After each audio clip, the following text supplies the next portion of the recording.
তুমি মিথ্যা মামলায় ফাঁসি দিলে সোনার মানুষগুলারে, কত বড় ডাইনি সাজে, নাই মায়া তার অন্তরে ভাই, নাই মায়া তার অন্তরে। তুমি মিথ্যা মামলায় ফাঁসি দিলে সোনার মানুষগুলারে, কত বড় ডাইনি সাজে, নাই মায়া তার অন্তরে ভাই, নাই মায়া তার অন্তরে। সেই আদালত আছে, ফাঁসির দড়িও আছে, কথা কয় না। সেই আদালত আছে, ফাঁসির দড়িও আছে, কবে পাবো তোমার দেখা, অপেক্ষায় আছে শুধু ঢাকা। বুবুরে গণভবনটা এখন ফাঁকা, ও ডাইনি রে গণভবনটা এখন ফাঁকা। সে আগুন লাগাইয়া জনতারে জ্বালাইয়া, পালাইয়া ছাইরা গেলে ঢাকা। গণভবনটা এখন ফাঁকা, বুবুরে গণভবনটা এখন ফাঁকা। ঠিক কিনা? এই জন্য বলি বাবা, যারা জুলুম করে জালেম হয়, আল্লাহ পাক যখন ধরে, জন্মের ধরা ধরে, আর কোনদিন ছাড়ে না। উলামায়ে কেরামের গলার মধ্যে ফাঁসি ঝুলাইছিল, ফাঁসির রশি ঝুলানোর পর কত নিরীহ মানুষকে ফাঁসির কাস্টে ঝুলাইল। কিন্তু কয়েকদিন আগে দেখা যায় যে ট্রাইব্যুনাল দিয়া ফাঁসির রায় দিত, মানুষদেরকে জেলে ঢুকাইতো অন্যায়ভাবে, হকের আওয়াজ দেওয়ার কারণে, কোরআন সুন্নাহর সঠিক কথাগুলো বলার কারণে আল্লাহ পাক তার ট্রাইব্যুনাল দিয়ে তারই আবার ফাঁসির রায় দিয়েছে। ঠিক কিনা? হ্যাঁ, যারা ঝুলাইছিল যে রশি দিয়ে, সেই রশি অপেক্ষা করতেছে আপনার জন্য। আপনাদেরকে নিয়ে একটা দোয়া করব, আমিন বলবেন, পারবেন নি? কথা বলে না। ও বানিয়ে সঙ্গের মুসলমান, পারবেন নি আমিন করতে? আল্লাহর কাছে দোয়া করে আল্লাহ পাক যেন কিয়ামত পর্যন্ত এই জমিনে বাংলাদেশে আর কোন নারীর যেন আল্লাহ সরকার না বানায়। আসতে বললেন যে আমিন, ভেজাল আছে নাকি? নাকি নতুন করে আবার নতুন আফা আসক চান আপনারা? হ্যাঁ বাপরে, এইগুলো এমন জ্বালানি জ্বালা, জন্মের জ্বালানি জ্বালা, এইগুলো জ্বালানির সিস্টেম বোঝা জানা। আনিল মুগীরা রাদিয়াল্লাহু তাআলা আনহু قال قال رسول الله صلى الله عليه وسلم إن الله حرم عليكم عقوق الأمهات। নবীজির সাহাবী হযরতে মুগীরা রাদিয়াল্লাহু তাআলা আনহু হতে বর্ণিত, তিনি বলেন, রাসূল আকরাম সাল্লাল্লাহু আলাইহি ওয়াসাল্লাম ইরশাদ করেন, ইন্নাল্লাহা হাররামা আলাইকুম, নিশ্চয় আল্লাহ তোমাদের উপর হারাম করে দিয়েছেন, নিশ্চয় আল্লাহ দুনিয়ার সমস্ত ছেলেমেয়ের উপর হারাম করে দিয়েছেন, উকুকাল উম্মাহাত, মা বাবার সাথে খারাপ আচরণ করা যাবে না, মা বাবার সাথে অসৎ আচরণ করা যাবে না, মা বাবাকে ধমক দিয়ে কথাবার্তা বলা যাবে না, মা বাবার সামনে চোখ রাঙ্গায় কথাবার্তা বলা যাবে না। হারাম করে দিয়েছেন তিনি কে? এরে নোয়াপাড়ার মুসলমান, শোনেন, ভালো করে শুনে যান। মা বাবা বড় দামি একটা সম্পদ, মা বাবা বড় একটা আপন জিনিস। আল্লাহ পাক সূরা নিসার 36 নম্বর আয়াতে কালেমার মধ্যে জানায়া দেয়, ওয়া'বুদুল্লাহা ওয়া লা তুশরিকু বিহি শাইআন ওয়া বিল ওয়ালিদাইনি ইহসানা। আল্লাহ পাক বলেন, ওয়া'বুদুল্লাহ, ও দুনিয়ার সন্তানেরা, ও দুনিয়া আমার বান্দারা, আমি আল্লাহ পাকের ইবাদত করো, আমি মালিকের বندگی করো। ওয়ালা তুশরিকু বিহি শাইআ, আমি আল্লাহ পাকের ইবাদত করতে গিয়া, আমি রব্বে কাবার গোলামি করতে গিয়া আমি মালিকের জাসিব সত্তার সাথে শিরিক করবা না, অংশীদার সাব্যস্ত করবা না। অবিল ওয়ালিদাইনি ইহসানা, আল্লাহ পাক বলেন ও দুনিয়ার সন্তানাদি, তোমরা তোমাদের মা বাবার সাথে ভালো আচরণ করো, উত্তম আচরণ করো, সদাচরণ করো। নির্দেশ কার? রে যুবক ভাই, বৃদ্ধ বাবা ও পর্দার আড়ালের আম্মা জান, শুনেন আম্মা জান, সূরা বনী ইসরাইলের 23 নম্বর আয়াতে কালেমার মধ্যে রব্বে কাবা জানায়া দেয়, وَقَضَى رَبُّكَ أَلَّا تَعْبُدُوا إِلَّا إِيَّاهُ। ও নবী আমার দুনিয়ার সমস্ত মানুষদেরকে জানায়া দেন, আমি আল্লাহ ব্যতীত কোনো ইলাহ নেই, কোনো মাবুদ নেই, আমি আল্লাহ ব্যতীত কোনো উপাসনা নেই। অবিল ওয়ালিদাইনি ইহসানা, আর দুনিয়ার সন্তানাদিদেরকে জানায়া দেন তারা যেন তাদের মা বাবার সাথে ভালো আচরণ করে, সদাচরণ করে। নির্দেশ কার? ইম্মা ইয়াবলুগান্না ইনদাকাল কিবারা আহাদুহুমা আও কিলাহুমা, আল্লাহ পাক জানায়া দেয়, তোমাদের নিকট যদি তোমাদের মা বাবা উভয়জন অথবা যে কোনো একজন বৃদ্ধ অথবা বৃদ্ধা অবস্থায় যদি পৌঁছায় যায়, ফালা তাকুল লাহুমা উফ, আল্লাহ বলেন ও দুনিয়ার সন্তানাদি সাবধান, মা বাবার সামনে উফ শব্দ প্রয়োগ করবা না, ব্যবহার করবা না। ওয়ালা তানহারহুমা, এবং মা বাবাকে ধমক দিয়া কথাবার্তা বলবা না। ওয়াকুল লাহুমা কাওলান কারীমা, বরঞ্চ মা বাবার সাথে যখন কথাবার্তা বলবেন, আল্লাহ জানায়া দেয় মা বাবার সাথে সাবলীল শব্দ দিয়া, মার্জিত শব্দ দিয়া কথাবার্তা বলবেন। নির্দেশ কার? আল্লাহ পাক জানায়া দেয় মা বাবার সামনে শব্দ ব্যবহার করা যাবে না, মা বাবাকে ধমক দিয়া কথাবার্তা বলা যাবে না, মা বাবার সাথে ভালো আচরণ করতে হবে, সাবলীল শব্দ দিয়া মার্জিত ভাষায় মা বাবার সাথে কথাবার্তা বলতে হবে। মা বাবাকে কেন ধমক দিবেন না? মা বাবার সামনে উপশব্দ ব্যবহার করবেন না, মা বাবার সাথে ভালো আচরণ করবেন কেন? আল্লাহ পাক সূরা লুকমানের 14 নম্বর আয়াতে কালেমার মধ্যে জানায়া দেয়, সুবহানাল্লাহ, ওয়া ওয়াসাইনাল ইনসানা বিওয়ালিদাইহি, আসমানের মালিক, জমিনের মালিক আল্লাহ পাক বলেন ও দুনিয়ার সন্তানাদি, মা বাবার সাথে ভালো আচরণ করো, উত্তম আচরণ করো। কেন করবেন? আল্লাহ বলেন হামালাতুহু উম্মুহু ওয়াহনান আলা ওয়াহন, কেন রে সন্তান জানোনি তোমার জনম দুঃখিনী আম্মা জান 10 মাস 10 দিন ধরে ধরে কষ্ট করে করে আপনা আমাকে আম্মা জান পেটের মধ্যে ধারণ করেছে, বহন করেছে।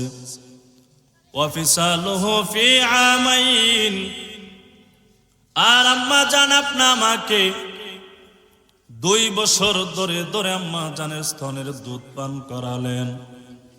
আল্লাহ জানায়া দেয় আনিশকুর লি ওয়া লিওয়ালিদাইক, আমি রবের শুকরিয়া আদায় করো, সাথে সাথে তোমাদের মা বাবারও শুকরিয়া আদায় করো। সুবহানাল্লাহ।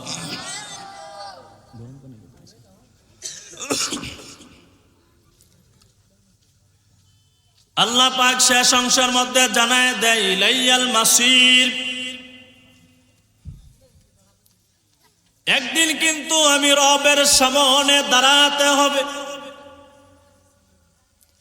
আল্লাহ বলেন, ও দুনিয়ার সন্তান আদি, তোমার মা বাবা, তোমার আম্মা জান 10 মাস 10 দিন কষ্ট করে করে করে করে আপনা আমাকে দুনিয়াতে, আম্মা জান আপনা আমাকে ভূমিষ্ঠ করেছেন। 2 বছর 2.5 বছর পর্যন্ত আম্মা জান আপনা আমাকে স্তনের দুধ পান করালেন।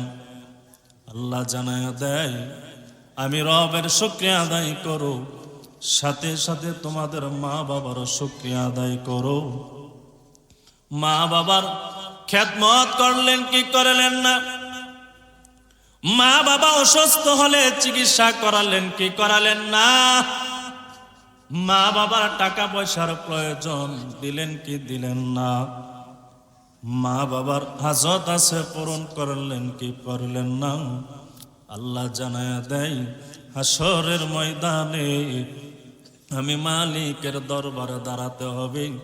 সেই দিন মা বাবার খেদমত করলেন কি করলেন না? পুঙ্খানুপুঙ্খানুভাবে রবের দরবারে দাঁড়াইয়া জবাব আপনা আমাকে একদিন কিন্তু দিতে হবে, ঠিক কিনা?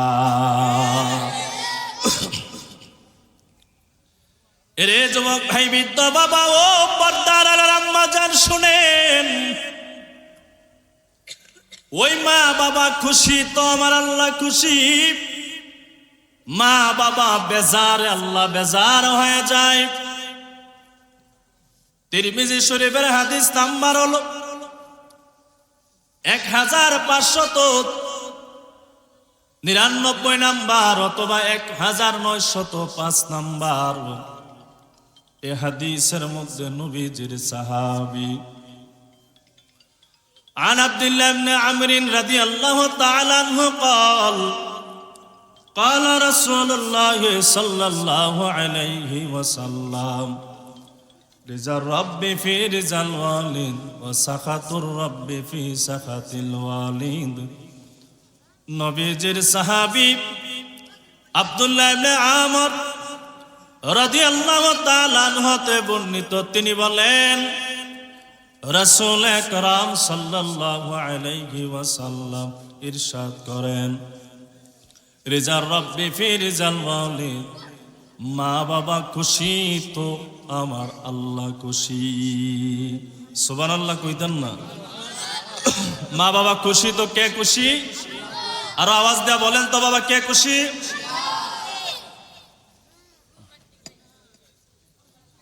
নবী বলেন, সন্তানের উপরে মা বাবা খুশি তো খুশি হয়ে যায় তিনি কে?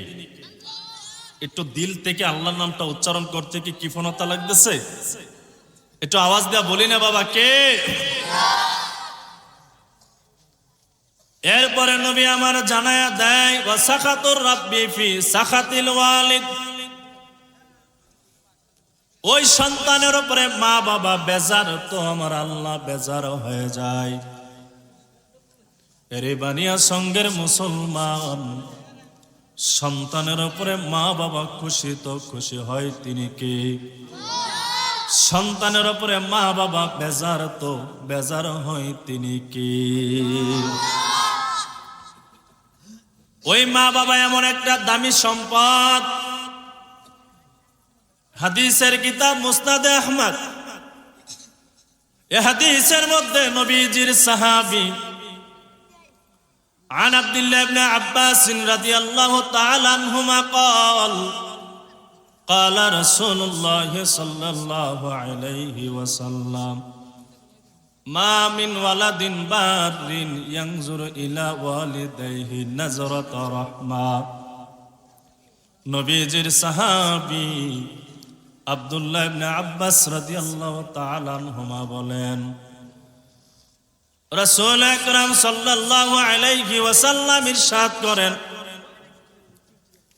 কোন সন্তান যদি মা বাবার চেহারার দিকে মায়া দয়া রহমতের নজর দিয়া যদি তাকায়, কাতাবাল্লাহু লাহু বিকুল্লি নাজরাতিন হাজ্জাতাম মাবরুরা, নবী আমার জানায়া দেয় ওই প্রত্যেকটা চাওয়ার বিনিময়ে আল্লাহ পাক ওই সন্তানের আমল নামায় কবুল হজরের সওয়াব লিখে দিবেন। অবস্থিত সাহাবায়ে কেরাম আরজ করলেন, নবী আমার, সন্তান যদি মা বাবার চেহারার দিকে মায়া দয়া ভালোবাসার নজর দিয়া যদি তাকায়, নবী কবুল হজর সব যদি আল্লাহ পাক সন্তানের আমল নামায় দান করে, নবী গো, সন্তান যদি মায়া দয়া রহমতের ভালোবাসার নজর দিয়া দৈনন্দিন একবার নয়, 5 বার নয়, 10 বার নয়, 20 বার নয়, 50 বার নয় গো নবী, দৈনন্দিন যদি 100 বার তাকাই, আল্লাহ পাক কি ওই সন্তানের আমল নামায় 100 কবুল হজরের সওয়াব লিখে দিবে। নবী আমার ডেকে বলো, ও সাহাবায়ে কেরাম, কোন সন্তান যদি মায়ের নজর দিয়া ভালোবাসার নজর দিয়া মা বাবার চেহারার দিকে দৈনন্দিন 5 বার নয়, 10 বার নয়, 20 বার নয়, 50 বার নয়, এমনকি 100 বারও যদি তাকায়, আল্লাহ পাক ওই সন্তানের আমল নামায় 100 কবুল হজর সওয়াব লিখে দিবে।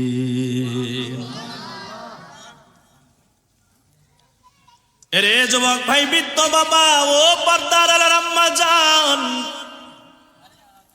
শুনেন যুবক ভাই, ভালো করে শুনেন।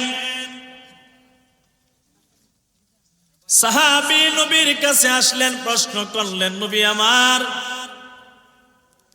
এত দামি সম্পদ মা ও দুনিয়াতে বেঁচে আছে, আমার আব্বা জানো দুনিয়াতে বেঁচে আছে, নবী গো, তাহলে আমার মা বাবা থেকে আমার কাছে কে বেশি হক পায়? নবী আপনি একবার আমারে বলে দেন।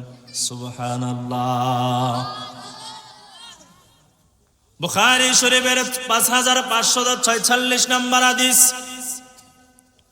নবীজির সাহাবী عن أبي هريرة رضي الله تعالى عنه قال جاء رجل إلى رسول الله صلى الله عليه وسلم أي العمل أحب إلى الله। ও নবী আমার, দুনিয়াতে আমার মা বেঁচে আছে, আমার আব্বা জান বেঁচে আছে, নবী গো, মান হাক্কু বিহুসনি সাহাবাতি, নবী আমার, দুনিয়াতে আমার মাও জীবিত, আমার আব্বা জানও জীবিত, ও নবী বলেন না, আমার আব্বা জান আম্মা জান থেকে কে আমার কাছে বেশি হক পায়? নবী আপনি আমার বলে দেন। সাহাবী নবীকে যখন প্রশ্ন করেন, নবী আমার জবাব দেয়, উম্মুকা, তোমার মা।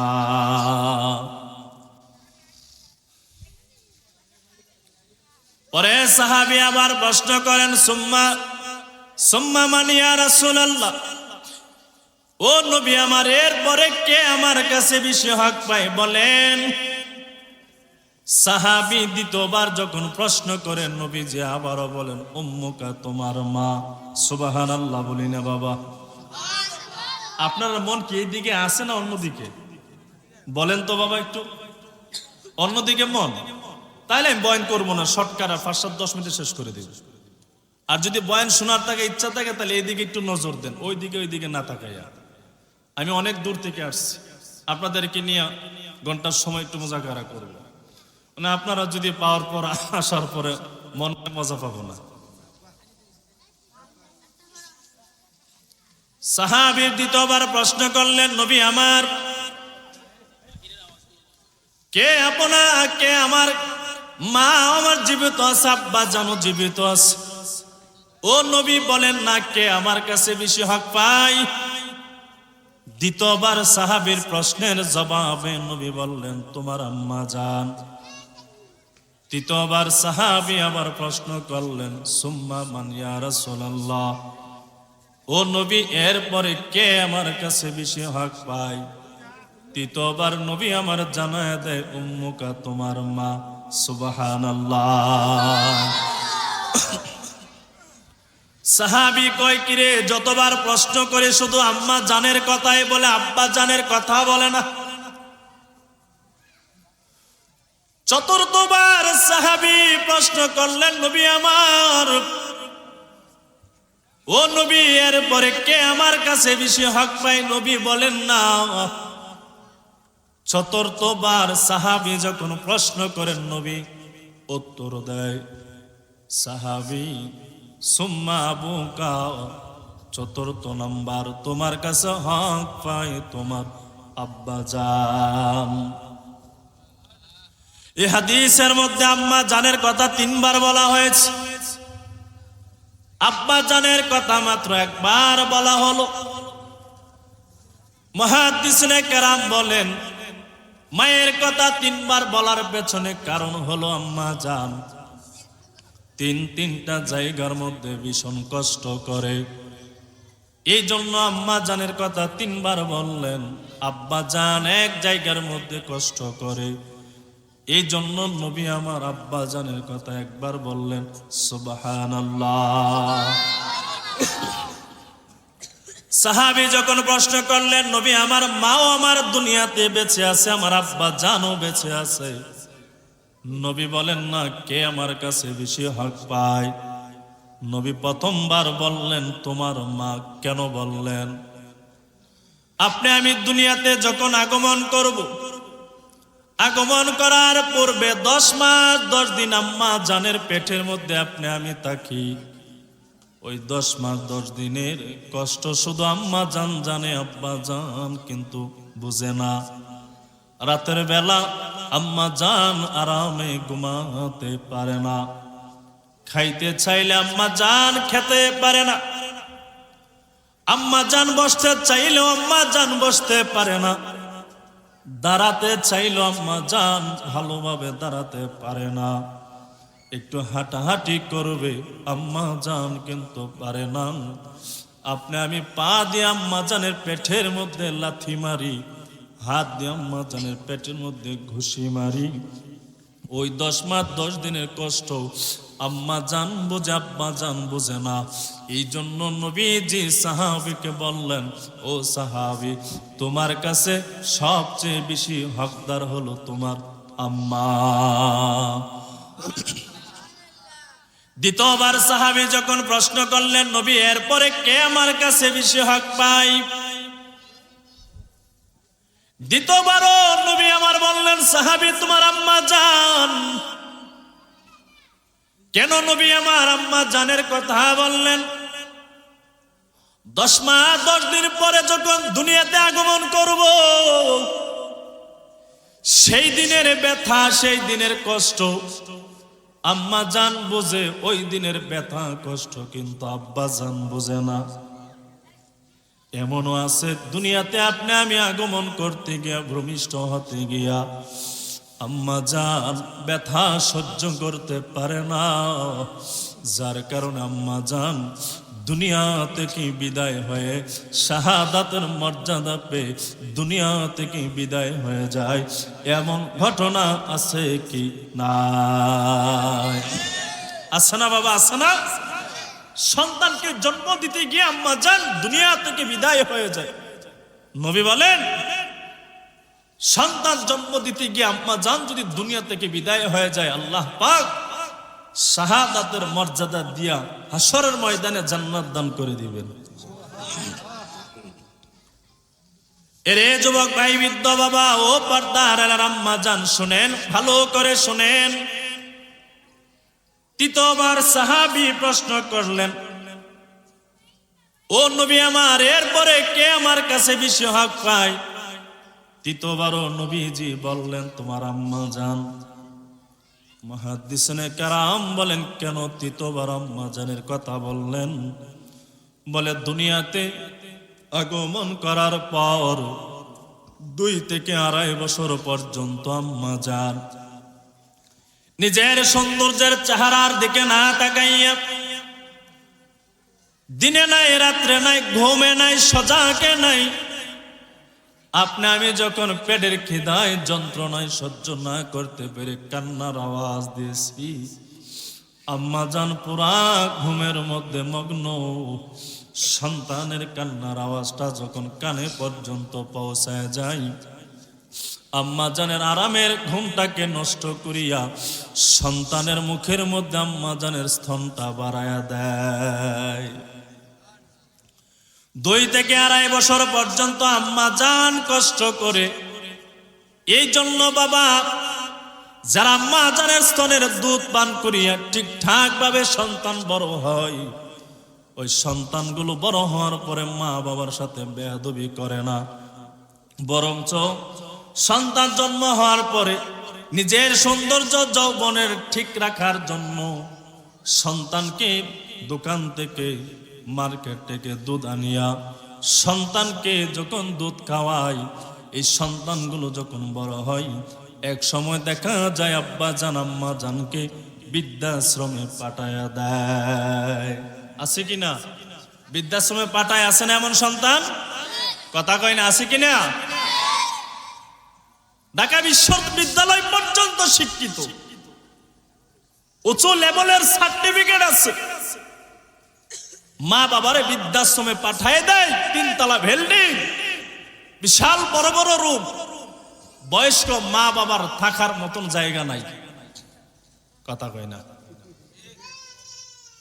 কিন্তু উলামায়ে কেরাম, মসজিদের ইমাম, খতিব, মুয়াজ্জিন সাহেব অল্প বেতনে চাকরি করেন। আজও পর্যন্ত আমি শুনি নাই, দেখি নাই যে অভাবের তাড়নায় পরে অল্প বেতনে চাকরি করার পরেও মা বাবারে অভাবের কারণে বৃদ্ধাশ্রমে পাঠায় দেয়। আছে এমন ঘটনা? কথা বলে না বাবা, আছে? এরে যুবক ভাই, বৃদ্ধ বাবা ও বানিয়াচঙ্গের মুসলমান, 4বার কেন আব্বা জানের কথা বললেন? বলে আব্বা জান দুনিয়ার আসবাবপত্র, টাকা পয়সা, খরচাদি যা কিছু আছে সবগুলো আঞ্জাম দেয় আব্বা জান। নবীজি মায়ের কষ্টের দিকে তাকাইয়া সন্তানের কাছে বেশি মর্যাদা কদর পাওয়ার জন্য নবী মায়ের কথা 3 বার বললেন, আব্বা জানের কথা 1 বার বললেন। কিন্তু কপাল পোড়া এমন যুবক সন্তান জমিনে আছে, 30 বছর 25 বছর আব্বা জান আম্মা জান কঠোর পরিশ্রম করিয়া বড় বানানোর পর কপাল পোড়া সন্তানকে যখন সুন্দরী মাইয়া দিকে বিবাহ বন্ধনে আবদ্ধ করাইয়া দেয়, ওই আব্বা জান আম্মা জানকে ফালাইয়া শ্বশুর বাড়িতে ঘর জামাই চলে যায়। আছে কি নাই? আছে না বাবা, আছে না? আপনাকে এলাকা নোয়াপাড়া আসেনি ঘর জামাই? কথা কই না, আসেনি? মারে ভাত দেই না, বাবারে ভাত দেই না, মা বাবারে ফালাইয়া সুন্দরী বিবির কান পড়া শুনে শুনে মা বাবারে ফালাইয়া শ্বশুর বাড়িতে গিয়া শ্বশুরে আব্বা জান, শাশুড়ি আম্মা জান ডাকে। কথা কই না, ডাকিনি বাবা, আসেনি? আমি আপনাদের কাছে একটা দরখাস্ত করব, যেই কপাল পোড়া সন্তান মারে চিনে না, বাবারে চিনে না, ফালাইয়া শ্বশুর বাড়িতে ঘর জামাই যায়, তারে একটা উপাধি দেওয়ার দরকার আছে। ওমা, যে মাইক চালায় আরো মাইকওয়ালা ডাকেন, যে গাড়ি চালায় আর কি ডাকেন? ড্রাইভার ডাকেন, গাড়িওয়ালা ডাকেন। ভাঙ্গারি করলে ভাঙ্গারিওয়ালা, বুট বিক্রি করলে বুটওয়ালা, মা ডাকে না নি? ব্যবসা করলে ব্যবসায়ী, শিক্ষকতা করলে তাকে ডাকেন শিক্ষক, মাস্টার, পড়াইলে তারে মাস্টার ডাকেন। যেই কপাল পোড়া সন্তান মারে হাত দেই না, বাবারে হাত দেই না, ফালাইয়া শ্বশুর বাড়িতে চলে যায়, এরও হাটে ঘাটে রাস্তায় দোকানে ফাটে যেখানেই পাবেন মহাব্বতের সহিত ডাক দিবেন, ঘর জামাই। পারবেন নি? এই যে জন্মের মতো যেন সাইস্তা হয়ে যায়, মা বাবারে ফালাইয়া যেন শ্বশুর বাড়িতে না যায়। বুখারী শরীফের 6311 নম্বর হাদিস, এই হাদিসের মধ্যে নবীজির সাহাবী عن أبي هريرة رضي الله تعالى عنه قال قال رسول الله صلى الله عليه وسلم নবীজি হাদিসের মধ্যে জানায়া দেয়, ও দুনিয়ার সন্তানাদি, তোমরা তোমাদের নজরকে মায়া দয়া ভালোবাসার নজরকে মা বাবার চেহারা থেকে দূরে সরায় নিও না। ফামান রাগিবা আন আবিহি, নবীজি জানায়া দেয়, যদি মায়া দয়া ভালোবাসার নজরটা যদি উঠায় নাও, নবীজি বলেন ফাহুয়া কাফার, তাহলে আসমানের নিচে জমিনের ওপরে সবচেয়ে কবিরা গুনাহ করলা। নাউযুবিল্লাহ। এরে যুবক ভাই, বৃদ্ধ বাবা শোনেন, 5 বছরের সন্তান দুনিয়াতে রাখে, আব্বা জান দুনিয়া থেকে বিদায় হয়ে যায়। বিদায় হয়ে যাওয়ার পর কয়েকদিন যখন চলে যায়, সন্তানের মাকে সন্তানের মায়ের বাবার বাড়ি থেকে বারবার চাপ দেয়, এরে মেয়ে আমার কপালে স্বামী নাই, দুনিয়া থেকে বিদায় হয়ে গেছে রে মেয়ে। ও মেয়ে আমার, চলো তোমাকে অন্য জায়গায় বিবাহ বন্ধনে আবদ্ধ করায়া দেয়। তোমার তো জীবন মাত্র শুরু, একটা মাত্র সন্তান, 5 বছর বয়সে তোমার স্বামী দুনিয়া থেকে বিদায় হয়ে গেছে, তোমার সামনে ভবিষ্যৎ পড়ে আছে, চলো না রে মেয়ে অন্য জায়গায় বিবাহ দিয়ে দেয়। এবার সন্তানের মা মনে মনে ভাবে, আমি যদি বিবাহ বসে যাই, আমার 5 বছরের ইতিম সন্তানের দেখাশোনা কে করবে? বড় দুর্বল, বড় অসহায়, আমার ইতিম সন্তানের লালন পালন কে করবে? কেউ তো করবে না। মা চূড়ান্ত সিদ্ধান্ত নেয়, আমার সন্তানের চেহারার দিকে তাকাইয়া, ভবিষ্যতের দিকে তাকাইয়া আমি আম্মা জান দ্বিতীয়বার অন্য জায়গায় বিবাহ বসব না। এমন মা জমিনে আছে কি না? 2-3 জন সন্তানের মা, স্বামী মারা গেছে, এই সন্তানের চিন্তা ভাবনা করিয়া আম্মা জান অন্য জায়গায় বিবাহ বসে না, সন্তানের চেহারার দিকে তাকাইয়া তাকাইয়া আম্মা জান জীবনটা পার করে দেয়। ও বাবা, এমন মা জমিনে আছে কি নাই? এবার আম্মা জান, স্বামীর অভাবের সংসার ছিল, সংসারটা উন্নত মানের ছিল না, স্বামী রেখে যাওয়া কিছু টাকা পয়সা ছিল, এই টাকা পয়সা দিয়ে কয়েকদিন চলে, সংসার ভালোভাবে চলে না। সংসার সন্তানকে বড় বানাতে হবে। দেখবেন বাবা, স্বামী যদি মারা যায়, প্রতিবেশী অনেক মহিলারা ওই সন্তানের মারে বিভিন্ন দিক দিয়ে কষ্ট দেয় কথার মাধ্যমে। আম্মা জান সহ্য করে করে অন্যের বাড়িতে সময় দিয়ে কাজ করে করে মাস শেষে যেই পরিমাণ টাকা পায়, কোনো মতে সংসারটা চালাইয়া 20 বছর পর্যন্ত সন্তানকে বড় বানায়। সন্তানের 25 বছর যখন হয়ে যায়, আম্মা জান কঠোর পরিশ্রম করার কারণে আম্মা জানের বিশাল বড় একটা রোগ ধরা পড়ে, যার কারণে আম্মা জানের 2খানা চক্ষু অন্ধ হয়ে যায়।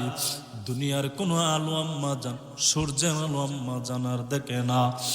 সন্তান যখন বড় হয়, তারপরে সন্তান আম্মা জানের খেদমত করে, দেখাশোনা করে, লালন পালন করে, খাবার দাবারের প্রয়োজন সন্তান ব্যবস্থা করে দেয়, পানির গোসলের প্রয়োজন সন্তান ব্যবস্থা করে দেয়। এইভাবে সন্তান কয়েক বছর যখন আম্মা জানের লালন পালন করে, সন্তান অন্য জায়গায় কামায় রুজি রোজগারও করে, মোটামুটি অবস্থা ভালো হয়ে যায়। কিন্তু সন্তানের দিলে বড় তামান্না, বড় ইচ্ছা, জীবনে একবার হলে খানায়ে কাবা তাওয়াফ করবে, নবীজির রওজা মুবারকের সামনে দাঁড়াইয়া নবীকে একবার সালাম দিবে। কয়েক বছর পর আম্মা জানের খেদমত করে করে করার পর, কেন বাবা ঘটনাটা টানতেছে, আগে হাদিস বললাম। নবীজি বললেন, ও দুনিয়ার সন্তানাদি, তোমরা যদি তোমাদের মা বাবার চেহারা থেকে তোমাদের দয়া, তোমাদের মায়া, তোমাদের রহমতের নজর, ভালোবাসার নজরটা যদি উঠায়া নাও, আল্লাহ পাকও তোমাদের মাথা থেকে রহমতের নজর উঠায়া নিবি। এবার সন্তান আম্মা জানের খেদমত করার পর মায়ের কাছে অনুমতি চায়, ও আম্মা জান, আপনি আমার অনুমতি দেন। ও সন্তান কিসের অনুমতি দিব? বলে, আম্মা জান, দিলে বড় তামান্না, বড় আমার ইচ্ছা, জীবনে আমি একবার খানায় কাবা তাওয়াফ করব। নবীজি রওজার সামনে দাঁড়াইয়া নবীকে আমি একবার সালাম দিব। আম্মা জান, আপনি আমার অনুমতি দেন।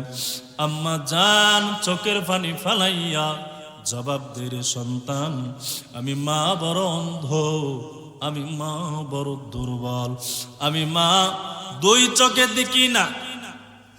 তোমার দ্বিতীয় কোনো ভাইও নাই, বোনও নাই, এমনও কোনো আত্মীয় স্বজন নাই, যতদিন থাকবা ততদিন আমার দেখাশোনা করবে। সন্তান যাবা, আমি বাধা দেই না, আমি মা যেদিন দুনিয়াতে থাকবো না, তারপরে রব্বে কাবা তোমার যতবার তৌফিক দেয় ততবার হজ করার জন্য যাইও। এখন সন্তান হজ করার জন্য যেও না। যেই মাত্র আম্মা জান নিষেধ করে, সন্তান কিছু বলে না, চলে যায়। পরের বছর যখন হজের মৌসুম আগে আসে, সন্তান আম্মা জানের খেদমত করার পর আবার অনুমতি চায়, আম্মা জান, আপনি আমার অনুমতি দেন, হজ করার জন্য যাব। আম্মা জান ডেকে ডেকে বলে, সন্তান যেও না, আমি মা অন্ধ, বড় দুর্বল, বড় অসহায়, যতদিন থাকবা কে আমার দেখাশোনা করবে? সন্তান যেও না। কিন্তু বাবা কপাল পোড়া সন্তান এবার মানে না, মার কাছে অনুমতি চাই, মা অনুমতি দেয় না।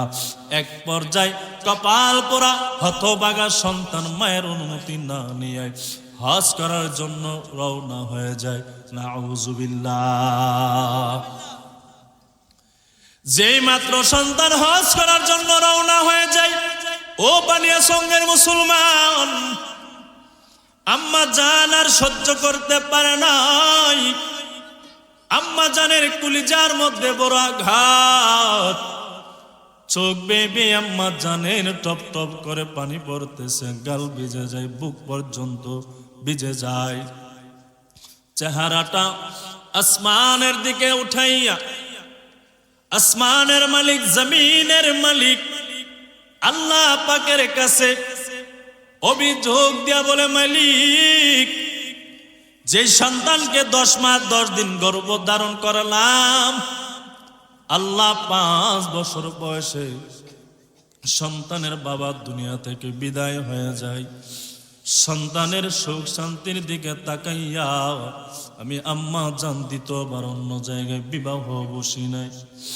মালিক গো, এই সন্তানকে বড় বানাতে গিয়া, কঠোর পরিশ্রম করতে গিয়া আমি আম্মা জানের 2খানা চক্ষু হারায় ফেললাম। আজকে সন্তান হজ করার জন্য রওনা হয়ে যাবে, আমি মারে দুর্বল অবস্থায় ফেলে, আমি মারে বড় অসহায় অবস্থায় ফেলে আল্লাহ বারবার বাধা দেওয়ার পর সন্তান মানে নাই। যেমন ভাবে সন্তানের মায়া দয়া রহমতের নজর, ভালোবাসার নজরটা ঘুমালে আমি অসহায় মায়ের মাথা থেকে দূরে সরাই নিছে। আল্লাহ আপনার রহমতের নজর ওই সন্তানের চেহারা থেকে আপনি দূরে সরাই নিয়েন। নাউজুবিল্লাহ। এরে যুবক ভাই, বৃদ্ধ বাবা, শোনেন, নবী আমার তিরমিজির এক হাদিসের মধ্যে জানায়া দেয়, আসমানের নিচে জমিনের উপরে তিনজন দামি মানুষ আছে, এই তিনজন মানুষ যদি মালিকের দরবারে বদদুয়া দেয়, নবীজি আমার জানায়া দেয়, এই তিনজন মানুষ বদদুয়া দিতে সময় হয়, আল্লাহ পাক তিনজনের বদদুয়া অথবা সুদুয়া কবুল করতে সময় করেন না। এর মধ্যে এক নাম্বার হলো দাওয়াতুল মাজলুম। এক নাম্বার হলো মাজলুম ব্যক্তি জালেমের বিরুদ্ধে যদি মালিকের দরবারে বদদুয়া করে, আল্লাহ পাক মাজলুম বান্দার বদদুয়া কবুল করে নেয়। যার কারণে এই 16টা বছর উলামায়ে কেরামের উপরে, মুসলমানদের উপরে জুলুম আর অন্যায় অত্যাচার করার কারণে 5 আগস্টে মাজলুম বান্দাগুলো চোখের পানি ফালাইয়া হাতের ওপর হাত লাগিয়া ঐক্যবদ্ধ হইয়া যখন আন্দোলনে ডাক দেয়, বাংলার জমিন ফালাইয়া ইন্ডিয়া যেতে বাধ্য হয়ে যায়। ঠিক কিনা? ঠিক কিনা? রে যুবক ভাই, বিদ্যা বাবা ও পর্দার আম্মা জান, এবার আম্মা জান যখন বদদুয়া দেয়, নবীজি বলেন তিনজন মানুষের দোয়া আল্লাহ খালি হাতে ফিরাইয়া দেন না। এর মধ্যে এক নাম্বার হলো মাজলুম, দ্বিতীয় নাম্বার হলো মুসাফির, তৃতীয় নাম্বার আল্লাহর নবী জানায়া দেয় মা বাবার সৎ দোয়া অথবা বদদুয়া, সন্তানের পক্ষে অথবা বিপক্ষে রব্বে কাবার কাছে দোয়া করতে সময় হয়, মা বাবার দোয়া কবুল করতে সময় হয় না। সুবহানাল্লাহ। এবার কপাল পোড়া সন্তান হজ করার জন্য রওনা হয়ে যায়।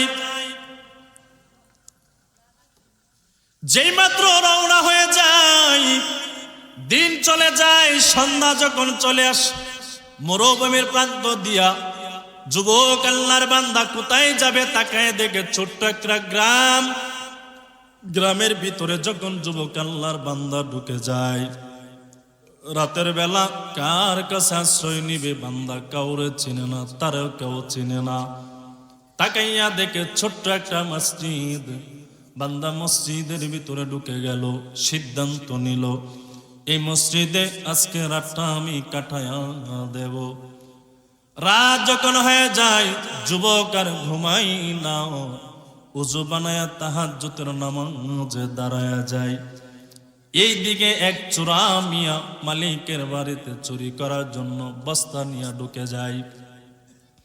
মাল সামানা বস্তা ভর্তি করিয়া চোরা মিয়া যখন ঘর থেকে বের হয়ে যাবে, মালিক টের পেয়ে যায়, ঘুম ভেঙে যায়, চুর চুর বলে সম্বোধন করে আওয়াজ দেয়, এই চোরা মিয়া আমার ঘরের যত মাল সামান আছে নিয়ে যায়, তারা ধর। তার আওয়াজ শুনিয়া প্রতিবেশীদের ঘুম ভেঙে যায়, দৌড়ায় দৌড়ায় সবাই দৌড়ায় চোরা মিয়ারে ধরার জন্য। পেছনে ধাওয়া দেয়, চোরা মিয়া যান বাঁচানোর জন্য সামনের দিকে দৌড়ায়। ওই যে যুবক যেই মসজিদে নামাজে দাঁড়ায়, ওই মসজিদের সামন দিয়া রাস্তা দিয়ে যায়। চোরা মিয়া ভাবে চতুর্দিক দিয়া এলাকার মানুষগুলো যেভাবে আমার ধাওয়া করতেছে, ধরা যদি পড়ে যাই, জন্মের মায়ের আমারে মারবে, একটা কিলঘুষির লাত্তি জমিনে পড়বে না, সব পড়বে আমার কপালে। পাবলিকের মায়ের থেকে বাঁচার জন্য 5 আগস্টে হেলিকপ্টারে দিয়া স্বামীর বাড়ি ভারতে ভাগি। কথা কয় না ওই চোরা মিয়ার মতন। এবার চোরা মিয়া সিদ্ধান্ত নিল, যদি আমি ধরা পড়ে যাই, মায়ের একটা জমিনে পড়বে না, সব আমার গারে। কি করি তাকাইয়া দেখে মসজিদের ভিতরে একজন টুপিওয়ালা কে যেন নামাজ পড়ে। চোরা মিয়া হুট করিয়া বস্তা কানা ওই নামাজিওয়ালা যুবক বান্দার পেছনে রাখিয়া চোরা মিয়া ভাগে। দৌড়ায় এলাকার মানুষগুলোর চোর মিয়ারে পায় না।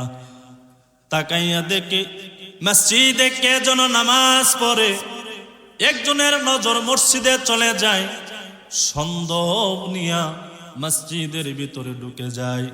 তাকায় দেখে পেছনে একটা বস্তা, যুবক আল্লাহর বান্দার পেছনে আছে। একজন এলাকার মানুষ বস্তার মুখখানা খুলিয়া তাকাইয়া দেখে বস্তার ভিতরে টাকা দেখা যায়, স্বর্ণ দেখা যায়। যেই মালিকের বাসা থেকে চুরি হয়েছিল জিজ্ঞেস করলো, এই মাল সামানাগুলো তোমার নি? বলে হা হা আমার। ও নোয়াপাড়ার মুসলমান যেই মাত্র বলল এই মাল সামানাগুলো আমার, আর দেরি করে নাই, থাফা মারিয়া কলার মধ্যে দূরিয়া পেছনের দিকে খেসরায়া মসজিদ থেকে বা বের করিয়া যে যেমন পারে ওই যুবকের ওপরে মায়ের দূর করা আরম্ভ করে দেয়। বুঝে থাকলে বলেন বাবা, এই নামাজিওয়ালা যুবককে চুরি করেছে। এবার যুবক আওয়াজ দেয়, ও এলাকার মানুষ, কি অন্যায় অপরাধে আপনারা আমাকে মারেন? কেউ কোনো কিছু আওয়াজ দেয় না, জবাব দেয় না। যে যেমন পারে মারে, সুযোগ পাইছে, জন্মের মায়ের মারতেছে। এক পর্যায়ে মেরে মেরে মেরে মেরে আধা মরা বানাইয়া। এর কারণে তিনটা শাস্তি আল্লাহর বান্দাকে দিতে হবে। বলে কি অপরাধ? এক নাম্বার, চুরি করার কারণে 2 কানা হাত তার কেটে দিতে হবে। দ্বিতীয় নাম্বার হলো চুরি করিয়া মসজিদে ঢুকানোর কারণে বান্দার 2 কানা চক্ষু উঠায়া দিতে হবে। 3 নাম্বার অপরাধ, লেবাস দুরিয়া মানুষদেরকে নামাজের ধোঁকা দেওয়ার কারণে বান্দার গলার মধ্যে জুতার মালা দিয়া এলাকায় এলাকায় ঢুল দিতে হবে। আর বলতে হবে চুরি করিয়া চোরের মাল মসজিদে ঢুকানোর কারণে এই যুবককে এই শাস্তিগুলো দেওয়া হলো। বান্দা বারবার আওয়াজ দেয়, এলাকার মানুষ, আমি চুরি করি নাই, আমি অন্যায় করি নাই। যুবকের কথা কেউ বিশ্বাস করে না। নির্ধারিত তারিখ ধার্য ধারণ করে নেই, যেই দিন শাস্তি দেওয়া হবে ওই যুবক আল্লাহর বান্দা যখন মাঠে দাঁড় করাইয়া দেয়, বান্দা আওয়াজ দেয়, ও এলাকার মানুষ, আমি চুরি করি নাই, আমি অন্যায় করি নাই।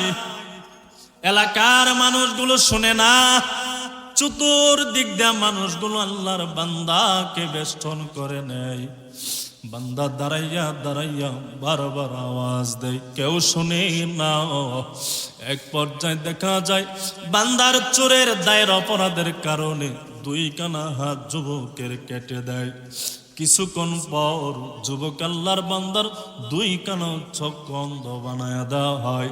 তৃতীয় নাম্বার শাস্তি, জুতার মালা গলায় দিয়া এলাকায় এলাকায় যখন ডুল দিবে, চুরি করিয়া চোরের মাল মসজিদে ঢুকাইয়া নামাজের লেবাস ধরিয়া ধোঁকা দেওয়ার কারণে বান্দাকে এই শাস্তিগুলো দেওয়া হবে।